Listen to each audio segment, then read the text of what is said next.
Hello everyone welcome back to my another blog. देखो उटी एटा आम last day आसला बेले पलि आसलु आम गोटे सुटिंग पॉइंट के जेनटा थिला कि बहुत सुंदर सेनर व्यू के एंजॉय करी करी फोटोशूट वीडियो सारी करी पलि आसलु आम एटा मैगी खाइबार लगी। तो सेनर मैगी थिला बहुत टेस्टी। आम देखो मैगी रो एंजॉय करूछु। अच्छा मैंने खाऊछन कौन देखो मैगी खाई करी आम पलि आसलु पाइकरा लेक आसला परे आमे बोटिंग करवा ले डिसाइड कलु। तो बोटिंग बहुत बढ़िया लगला ठंडा ठंडा हवा एते सुंदर ब्यूटीफुल नजारा रे देखो आमे समस्ते बोटिंग रो एंजॉय करछु। देखो छुआ मैंने केते मस्ती करूछन ताको तो बहुत मजा आसला हमको मन को बहुत बढ़िया लागुतला।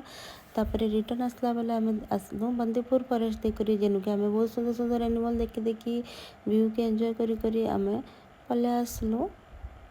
देखो कितने बढ़िया नजारा बहुत ग्रीनरी तार संगे बढ़िया बढ़िया कितने बढ़िया से देखो हाथी। क्या देख रहे हो बेटू? देख बेटा एलिफेंट देखो कितना सुंदर दिख रहा है। देखो मैं एलिफेंट देख रहा हूँ मम्मा।